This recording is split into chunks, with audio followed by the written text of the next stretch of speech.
안녕하세요, 머왕입니다. 지난 토요일 키움전 패배가 너무 뼈아픕니다. 12가 확정된 팀이 상대였고 롯데도 1선발인 감부아가 나섰기 때문에 무조건 잡아야 하는 경기였죠. 하지만 감부아가 팔꿈치 통증 때문인지 영 좋지 못한 모습을 보이며 대패를 하고 말았습니다. 하필 그날 삼성과 KT가 모두 이겼고 어제 경기에서 KT가 삼성을 잡아내면서 현재 롯데는 삼성, KT와 각각 2경기 1.5경기 차이로 밀려나게 됐죠. KT는 6경기, 삼성, 롯데는 7경기 남은 시점에서 이제 롯데는 정말 극한의 승리 끌어올리기를 해야 합니다. 그리고 끌어올리기를 하면서 삼성, KT가 망하게 기도까지 해야 하는 상황이죠. 이런 상황에서 가장 중요한 건 잔여 경기 일정일 듯 한데요. 세 팀의 잔여 경기 상대와 경기 수입니다. 빨간색은 상대전적 우세, 파란색은 약세를 의미합니다. 잔여 경기 일정만 봤을 때 가장 유리한 팀은 아무래도 삼성이 아니지 않나 싶은데요. 이미 세 팀 중 가장 앞서 있기도 한데 남은 경기에서 롯데를 제외하면 모두 우세팀이며 남은 상대팀에 5위 이상인 팀이 없습니다. 상위권 팀과의 경기가 모두 끝난 시점에 4위라는 말로 삼성이 현재로서는 가장 유리하지 않나 생각하게 되네요. 그리고 롯데는 삼성과의 2경기를 빼고 5팀과 1경기씩 남아있는데요. 상대해야 하는 팀이 많아지며 이동거리가 생겼다는 게 남은 1경기에서 가장 거슬리는 요소가 아닌가 싶습니다. 그리고 롯데가 현 시점에 잔여 경기 5할이 목표가 되면 안 되기에 우세팀들은 모두 잡고 13팀 중 한 팀을 잡는다, 그런 마인드로 가야 하는 다소 불리한 상황이라 생각합니다. 그래도 가장 불리할 수 있겠다는 팀을 꼽자면 아마 KT가 아닌가 싶은데요. KT는 가장 적은 경기를 남기고 있지만 키움을 제외하면 모두 상대팀에게 열세를 기록 중입니다. 지금까지 이 성적이 그대로 반영된다면 롯데가 KT를 잡을 수도 있겠다는 생각이 듭니다. 롯데가 두 팀보다 앞설 수 있는 경우의 수입니다.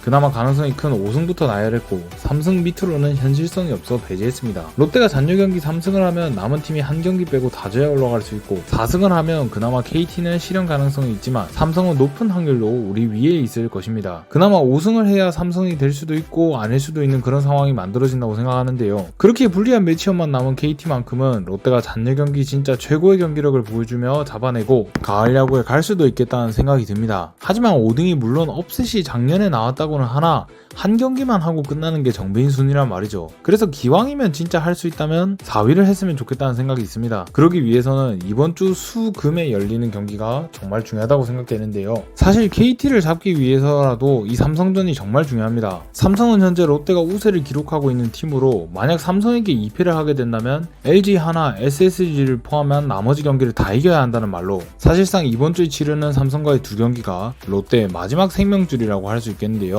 그리고 동시에 경쟁팀의 패를 자력으로 늘릴 수 있는 유일한 기회이기도 합니다. 그래서 롯데는 이번 주 삼성전에 4화를 걸어야 한다고 생각하는데요. 그래서 선발 역시 저격 등판을 가져야 한다고 생각합니다. 삼성 상대 롯데 선발 투수들의 성적입니다. 나올 수 없지만 정말 강했던 한 명이 보이죠. 벨라스케즈가 하도 똥을 싸지르고 있고 정말 중요한 경기에 에이스 역할을 할 수 있다는 걸 보니 마음이 참 착잡해집니다. 어쨌든 그 한 명을 제외하면 나균환과 감보아가 남는데요. 그래서 로테이션상 수요일 나균환, 금요일 감보아로 가는 게 맞다고 생각합니다. 그렇게 되면 감보아는 5일 휴식으로 딱 맞기는 한데 지금 롯데가 벨라스케즈를 불펜으로 돌렸고 휴식일이 껴있어 거의 선발 3명을 돌려쓰고 있다가 오랜만에 화수목금 풀 일정을 소화하는 만큼 로테이션이 어떻게 될지도 모르겠고 감보아를 일찍 낼 수도 있겠다는 생각이 듭니다. 하지만 이런 상대 전적을 고려해주고 또 토요일에 너무 안 좋았으니 휴식을 시켜주며 그날 경기에 최근 본인의 120%를 해줄 수 있게 해줘야 한다고 생각하는데요. 또한 나균환 선수가 안 그래도 몸이 안 좋은데 이렇게 되면 4일 휴식 등판이라 조금 무리가 될 수도 있다고 생각합니다. 그래서 선발로 바로 쓰는 것도 좋지만 차라리 이민석, 박진을 오프너로 쓰고 나균환을 붙여 쓰는 전략이 어떨까라는 생각이 드는데요. 그리고 이를 위해 2경기 사이인 목요일에 열리는 LG전을 다소 약하게 가도 된다고 생각합니다. 벨라스케즈를 올려 몇 실점을 하든 간에 이닝을 길게 가져가게 하는 것도 좋은 방법이죠. 확실하게 잡을 가능성이 더 크고 더 중요한 경기에 투자를 하자는 것이죠. 이렇게 해서 만약 삼성에게 2승을 거두고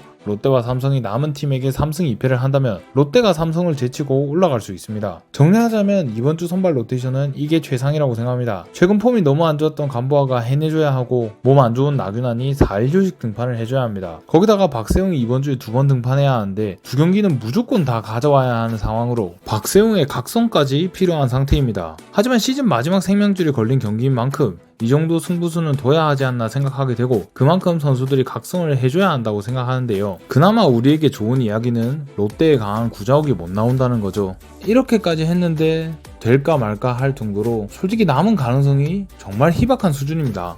그러면서 어차피 끝났다는 이야기를 정말 많이 듣고 있습니다. 하지만 그래도 해볼 건 다 해보고 끝내야 한다고 생각합니다. 그리고 끝까지 최선을 다하는 선수를 위해 응원을 해줘야 한다고 생각하고요. 좋다 싫다 해도 이번 주면 윤곽이 확실히 잡힐 거라 생각합니다. 과연 2025년 롯데의 운명은 어떻게 될까요? 지금까지 모항이었습니다. 감사합니다.